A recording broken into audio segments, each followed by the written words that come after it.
to growth. Success of an entrepreneur. We've raised the bar. Learn firsthand from successful business owners and create your own path to success. I'm going to show you how great I am. It's time to hit the road to growth with team lead of the Enriquez Group, Realtor Vinny.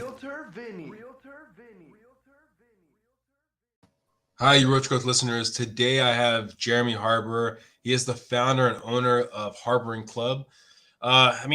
When people start a business, and I know most people listening are in the business or looking to start a business, but most people, when they're starting a business, don't think about their exit strategy. And I think that's something that I've learned over the years of all these different podcasts that I've had on here. And I think that's why it's great to have Jeremy on today, because he helps people kind of either purchase or sell their business. I mean, Jeremy, can you kind of walk a little more through about the Harbour Club?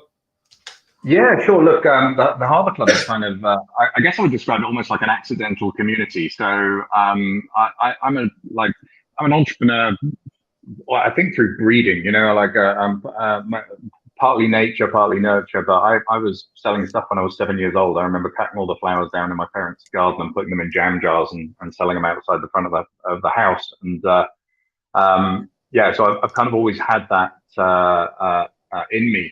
But I started and grew businesses the traditional way. As your listeners will know, entrepreneurship isn't a straight line. It's tough, it's hard, it's not what you expect. It doesn't seem to follow much logic, but the persistent ones break through and succeed. And I was lucky enough. I happened to be in an industry in the 1990s that had an acquisition element to it, because I think when you're running a business, you normally look through three kind of different lenses. One is how you can manage a team and develop a team to deliver, far more than you can deliver on your own. Because I think you start off as a solopreneur, and then you realize that, leveraging a team, you can achieve so much more. Even if somebody can only do 50% of what you can do, having 6 of them, kicks ass compared to doing everything yourself. And then, the next one is marketing, and marketing is just a constantly changing dynamic with new ways of reaching an audience. And, so that's a constantly evolving thing you kind of have to be on top of. And then the third one is sales. Like, how do you convert that audience into money? Because, some people are great at creating an audience. They get loads of, social media followers and stuff like that, but it's turning that into leads and sales, which, is one of the other sort of, magic components, I guess, in entrepreneurship. But I was in an industry that had kind of saturated the mobile phone business, and there were thousands and thousands of smaller players. So it got to the point where it was very hard to get customers to switch over to you, because people were contracted into long-term mobile phone contracts, and you had to wait for them to expire before you could win that customer. So the marketing and sales bit got kind of harder and harder and harder as the market became saturated. And so people were buying other people's companies, because when you bought a company, you inherited all of those customers. You could just bolt those customers into your company. And so consequently, there was this frenzy of people running around trying to buy each other. And that just opened my eyes to something I'd never really considered, because as an entrepreneur, my problems were, do I pay my payroll or my credit card bill? There wasn't really another option, which was go buy a company. And I didn't have great credit, so I couldn't borrow money from banks to buy a company. And I didn't have cash lying around, so I couldn't do that either. But what I realized is all the people that were coming to see me to buy my company seemed like they didn't have any money either. They were positioning deals with me that solved problems and created collective value, but didn't actually involve them handing over a big bunch of cash to me. And so I kind of took the view that, hey, look, I don't have any money either. Maybe I should be on the other side of this table. Maybe it should be me out there looking for a deal. Now, I was young in my 20s and not particularly savvy when it came to M&A, and couldn't afford, lawyers and accountants and corporate finance companies and this kind of stuff. So I really had to just go around and meet business owners in the same sector I was in, discuss their challenges, and try and position a deal with them that would be mutually beneficial to us, but, preserve my cash, so I wouldn't be putting cash into it. I was able to pull one of those deals off, and I grew by a year's worth of sales in an afternoon without any marketing expense. And for me, it was just a penny that dropped. It was a game changer. And I basically didn't look back from that moment. It was, I talked about those 3 areas, the team, the marketing, and the sales. It was like a 4th area opened up that I just had no idea existed before that. And we went from $1.5 million in revenue to $13.5 million of revenue in 18 months. And we went from, 20 something staff to 135 staff in that same 18-month period. And it was all done through acquisitions, and it was all done without putting any capital into those transactions. And the Harbour Club came about simply because I kept buying these companies for no cash. And so people would say, hey, can you come and work for us and do the same thing? Would you like to be a consultant or a non-exec, or come sit on our board? And I would just look at those and think, well, why would I do that? Why would I take a salary or a fee when if I find a company, I can just buy it, so it made no sense to me. And so I created the Harbour Club community really as a place to put those people, to say, hey, look, join the Harbour Club community. I'll teach you some of my stuff. We'll go out and do deals. You can do your deals. I'll do my deals. And let's share the best practice in the middle. And I never really thought it would be much more than, like I say, a way to get rid of these people that were pestering me to work for them. And here we are, over a decade later, with thousands of members all over the world doing, tens of millions of dollars worth of deals every year. So, let's rewind, I guess, to that first deal you did. What do you remember what that company was missing, and what kind of value you had to bridge the gap? Yeah, actually. So look, it was a guy that had 3 businesses. One of them was a mobile phone business. Mobile phone business was fun when it was booming and everybody was, this was a 13-year-old company. So he'd been through this exponential growth phase, where he'd been adding lots of customers and it was all good fun and it was great. And then obviously the industry reached that saturation point that I was talking about. And so it just became harder. And the year that I bought him, he had 1,000 active customers, but he'd only made something like 12 grand of profit in the previous year. And he had 2 other businesses that were way more profitable, but this one, it was actually a physical shop. So he was sitting in this shop like all day long for 12 grand a year. He could make more working in Starbucks. So not that there was Starbucks back then, but it wasn't like a massively financially rewarding thing for him at that time. And then there was a couple of other kind of motivating factors. One was his lease was expiring on the premises, and the landlord wasn't going to renew it because they wanted to develop it into apartments. And he was also having some major supplier drama. The main network that he was connecting phones to kept changing the rules on him, and that was losing him customers and causing him a lot of additional stress when things were difficult enough anyway. And basically the solution I positioned with him was where he could recover, a couple of years worth of profit over the next 6 months and basically free all of his time up, get him out of that shop so he could go and run his other businesses and invest more time over there. So it was more an opportunity to get out of what he already had. Now, from my perspective, 1,000 connections was about what we would do in a year. So we were, we would add a year's worth of connections in one go. And that was hugely valuable to us. We would also get sort of network incentives and bonuses for moving those over. So financially for us, it was quite rewarding. So we could easily pay him out as we switched those customers over. Makes sense. Well, let's rewind even farther back. I know you talked about at 7 years old, doing odd jobs. Were your parents into entrepreneurship, or where did that idea, where did that mindset come from? Yeah, so my mum ran a beauty salon, and my dad was a farmer. And growing up, I didn't get pocket money. I had a choice of working in either business and getting £1 an hour, which is like $1.30 or something. And so I would be feeding animals on the farm, thinking there must be a better way to make £1 an hour. And that was really the genesis of the entrepreneurship, was really, how do I do something less dirty and smelly that gives me more than £1 an hour? So you had the want to make more money. Was it reading books? Was it talking to friends? Where were you getting the ideas to make money? Yeah, so look, farming is seasonal. So, my dad had very busy times of year and then quieter times of year. And in the quieter times of year, he would always have these little sidelines running. And so I remember, like, one year we'd be making paving slabs, another year we'd be doing Christmas trees, another year we'd be making pet food. It was literally like he always had these little side gigs that he would use the kind of farm infrastructure for during the downtimes. So I think the idea of kind of the dinner table discussions around these little dreams and schemes were always there, and I think that kind of incentivizes you.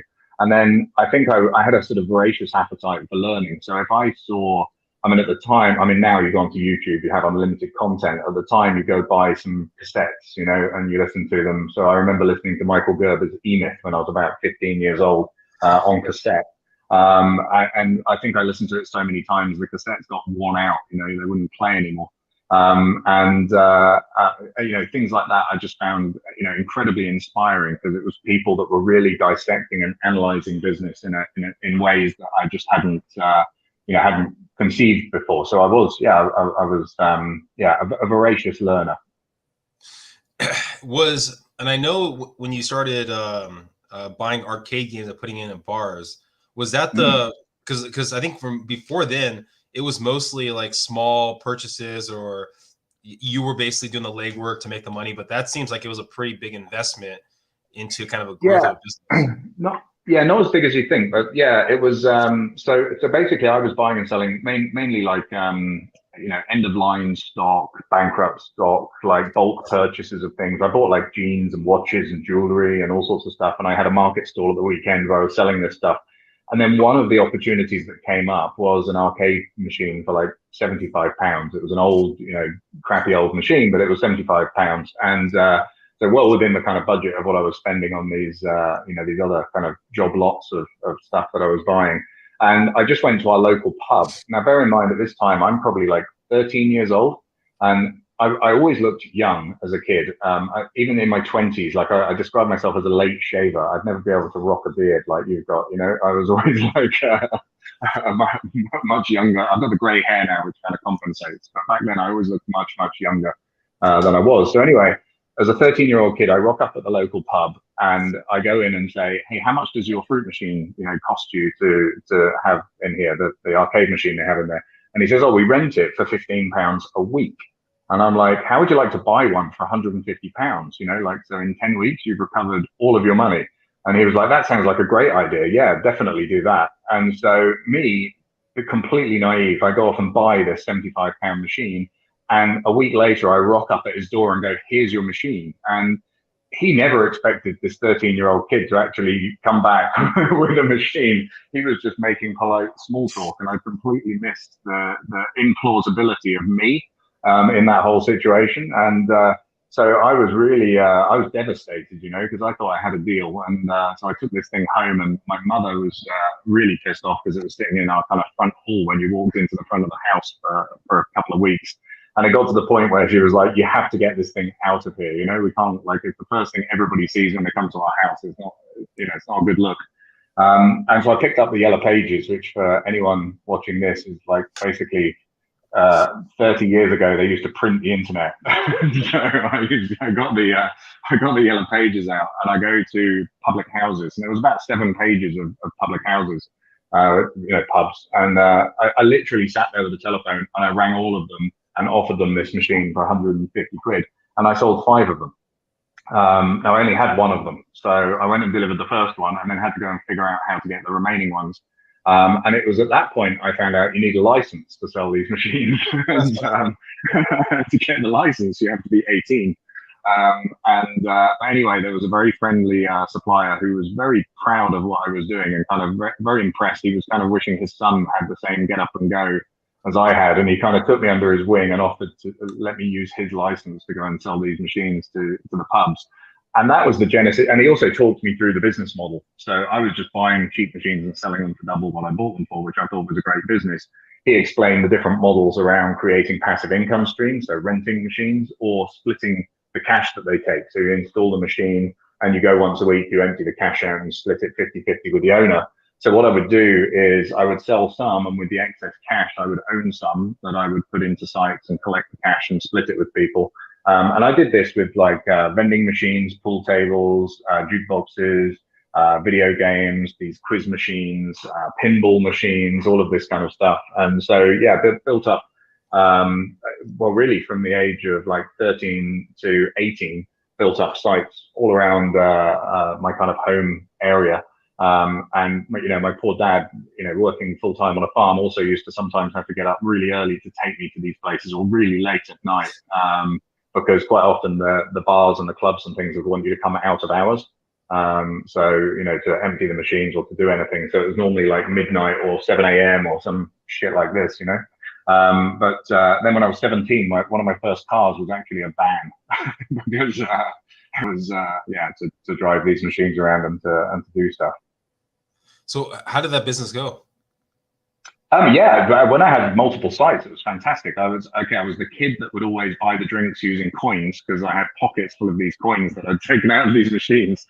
So I would literally have, like $1,000 in coins on me at any given time. But yeah, it was a very cash generative business, and actually the evolution to that, I thought, was to have one of these arcades, a site where you had all the machines in one place, because I spent most of my time driving around servicing and emptying these machines, and I figured if I had them all in one place, it would be much better.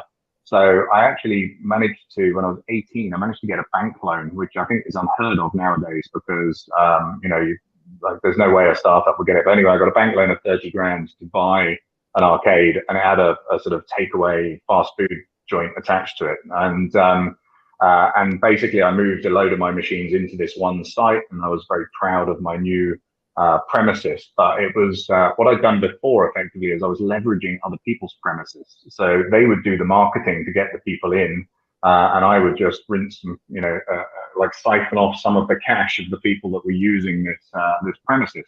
Now I have my own premises, so I have my own, heat and light and rent and staff and all these things I've never had to pay before. Literally when you're using other people's premises, these were just expenses I'd never experienced. Plus, machines on a site, let's say in a busy pub or a tourist attraction, would generate 10 or 20 times the revenue of a machine that sits in one of these arcades.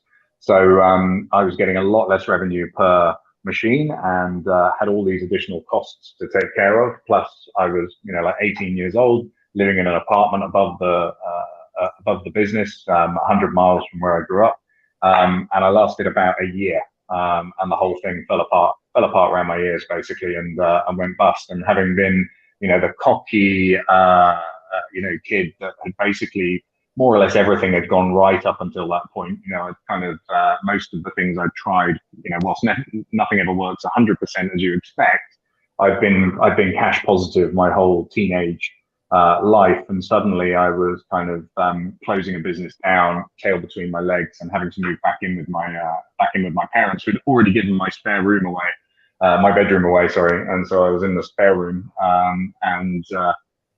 yeah, it was relatively humbling, but a really good, I think, a good kick in the nuts like that does teach you some humility, and it's probably better to have it at that age than much later in life.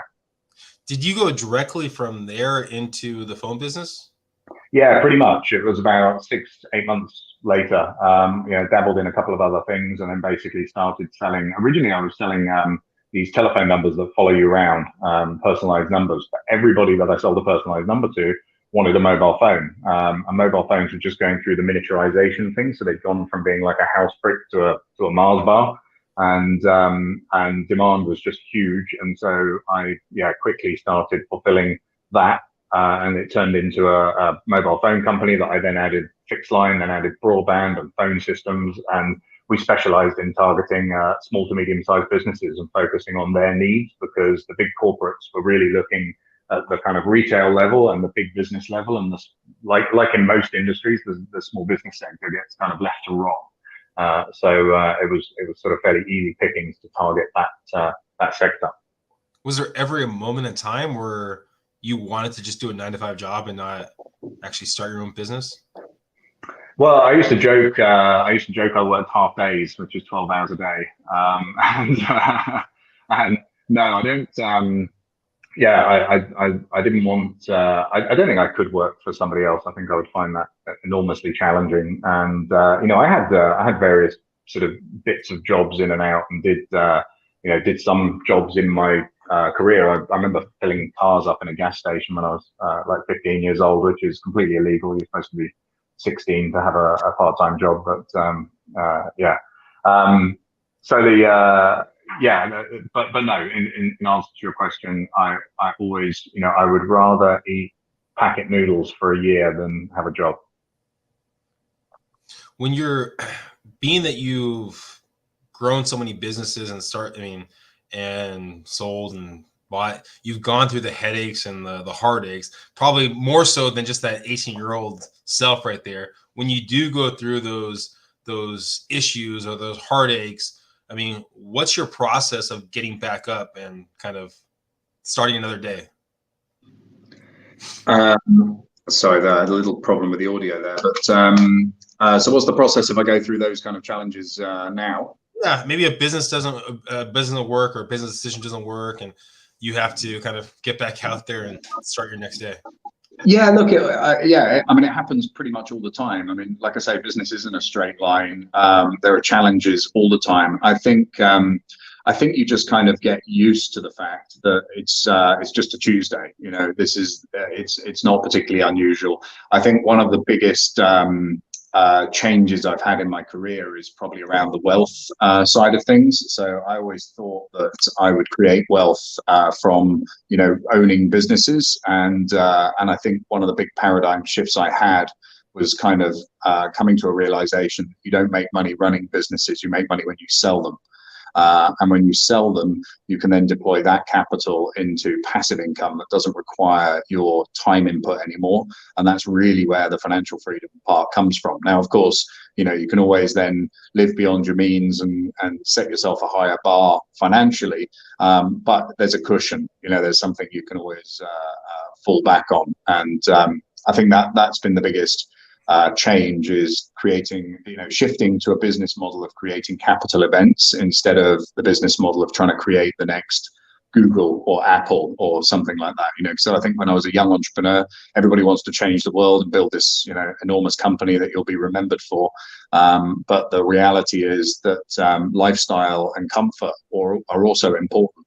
There's no point, you know, being you know, sacrificing everything for that dream.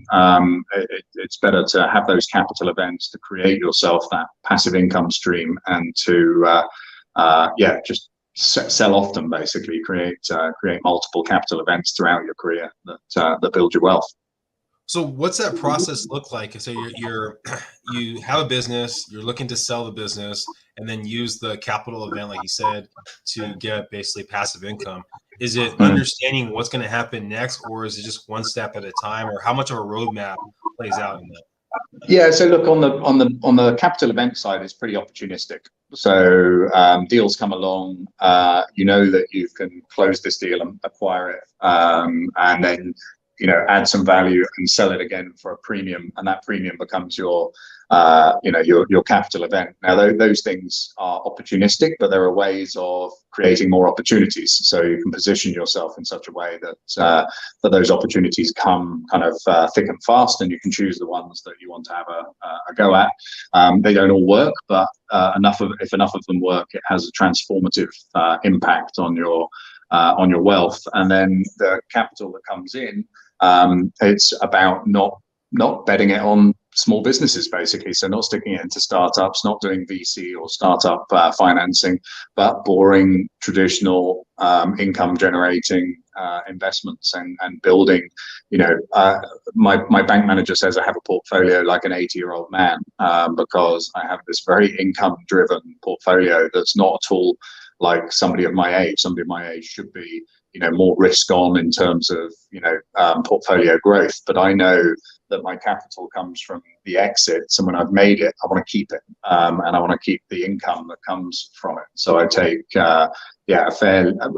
I mean, there are still aggressive parts of my portfolio, but they're income driven rather than you know, growth bets. So I don't look for the stock that's going to 10x. I look for the stock that's going to pay me every month. When you bought that first company, it sounded like the value that you were bringing to the company was the time aspect of it, right? And relieving stress of other people, right? When you're buying companies today, when you're looking at a company, what value do you say, this is what I'm bringing to the company? Besides, I guess, the knowledge base that you've accumulated over the years, is there other nuggets?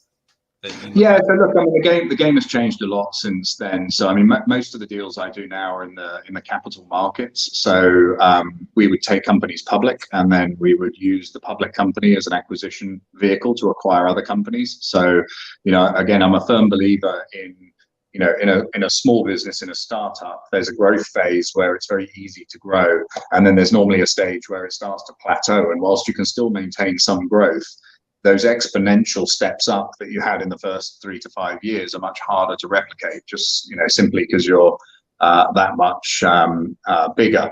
So acquisition is a great way of getting those order of magnitude increases in valuation. Now, when you have a public companies tend to be valued more highly than private companies. The liquidity adds a premium to their valuation. So there's a kind of arbitrage you can play between small private company valuation and large public company valuation that enables you to make a margin on the way through, but also keep the existing owners happy, and oftentimes keep the existing owners engaged in the business on a long-term basis, because they now have public stock, so they have liquidity as well. And they have a better platform to grow. So a small business inside a public company can generally pitch for bigger contracts. It can generally attract better talent. So it kind of solves a bunch of problems for them as well. So it becomes quite a mutually, without wanting to use the cliche of a win-win, it does create a kind of a situation that works well for all. Where do you see yourself and your I guess the Harbour Club going in the next 5 years? Where do you see the expansion? Yeah, look, I mean, at the moment, the world is going through some serious macroeconomic transformations. I mean, we have inflation at 40-year highs. Just to set this up, depending on when people are listening to this, we have inflation at 40-year highs. We have the crypto markets and the stock markets have crashed. Interest rates are on the rise and look like they will continue to rise for at least the rest of this year. All of those things, and that generally would trigger some sort of recession. We've already had a quarter of negative growth. It's anticipated the next quarter may be a negative print, which would be a technical recession. And look, recessionary environments are both dangerous and an opportunity at the same time. So this environment suits cash generative businesses that have pricing power, and it really punishes businesses that either are not very cash generative or don't have the ability to pass those price changes onto their customers. So I was looking at a company the other day. It gets most of its revenue comes from government subsidies, which basically is normally very good in a recession, but it's not great in high inflation.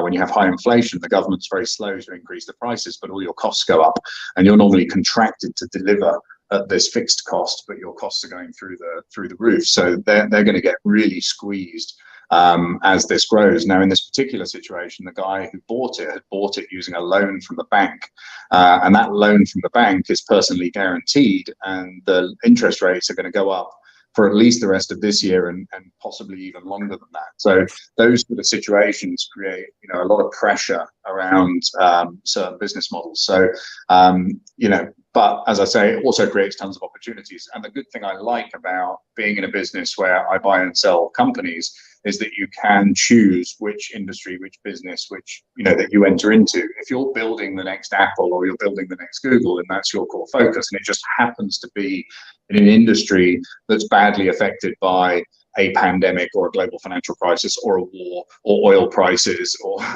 one of the millions of macroeconomic things we seem to have going on right now, that creates a fairly tough set of challenges that you have to navigate through. That's not to say you can't navigate through them and come out the other side stronger, because great businesses are built in recessions.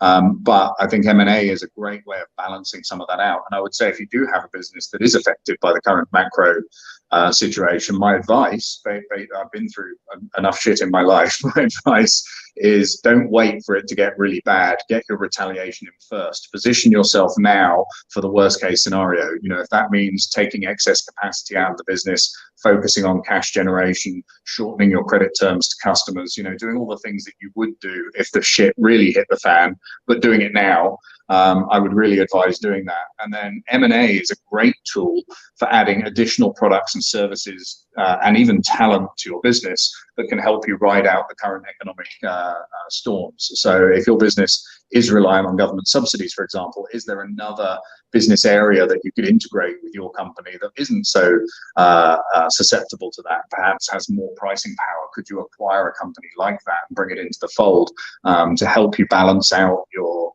business through these tough times. Well, thank you, Jeremy, for being on the Road to Growth podcast. I have one last question. Well, before I get to that question, what's the best way of people getting more information if they're listening right now and they're thinking about buying a business, selling a business for the Harbour Club? Yeah. So look, I mean, the first thing I would say is the juice is worth the squeeze. It's a massive area to understand. It's a whole new area of business that for most people, they have no idea where to even start. And I recognize that, but I would say the juice is worth the squeeze. If you can master this skill, it's enormously valuable in all weathers, whatever the economy is doing. If you want to check out jeremyharbour.com, so my surname is spelled in the British way, so it's Harbour. So jeremyharbour.com. If you want to check out there's a whole bunch of resources. There's even a 21-day free email course you can get when you buy my book, Go Do Deals, which was a Wall Street Journal bestseller, if I'm giving a plug. But yeah, there's a bunch of other resources you can get. We churn out tons of free content as well, because look, the concepts I talk about, they're very polarizing. People either really get it and really like it, or it's just not for them. And so I'd much rather people kind of got a feel for it and understood if it's something they're interested in first. So you can look at the Harbour Club videos on YouTube, or you can find lots of other free content that we push out there, and just see if this is something that might be interesting for you or your business. And I want to finish off this last question. What are the differences, or I guess the similarities, from purchasing a property in your experience from one country to the next country? Do you see, generic differences when you look at those? Property or business? Businesses, not businesses. Yeah. Because I know you're a real estate guy, but look, so I do most of my deals in countries that are kind of English language and English rule of law. So we do Australia, New Zealand, Singapore, the UK, the US, and Canada. And in all of those countries, you have very robust property rights, although ownership rights. You have good corporate governance, good rule of law. And so whilst there are nuances and differences, particularly around tax and things like that, the actual legal process, like contract law and insolvency law and things like that, are broadly similar. So it's relatively easy to jump into those different jurisdictions. I have done deals in other places before. I've done deals in Indonesia and Malaysia and all sorts of weird and wonderful places. But it's always much, much harder because the learning curve to get to where you need to get to do a transaction, is a little bit scarier. But that kind of English language, English rule of law, is a great kind of starting point for that kind of thing. Well, thank you again, Jeremy, for being here. Hopefully everyone listening got some great nuggets. Go in the show notes right now. Go find Jeremy right there. Buy the book. Just like Jeremy talked about, I know things have changed, but if there's opportunities out there, it could be in real estate, it could be in business, whatever it is. If there's opportunities out there, you need to know how to take advantage of the opportunity when it does come about. So knowledge is power. I know that's a cliche right there, but knowledge is power. Understand how you can take advantage of that opportunity when that opportunity does come about. Thank you, Jeremy, again for being here. Everyone, please subscribe, please share, and go in the show notes. Bye, everyone. Thank you.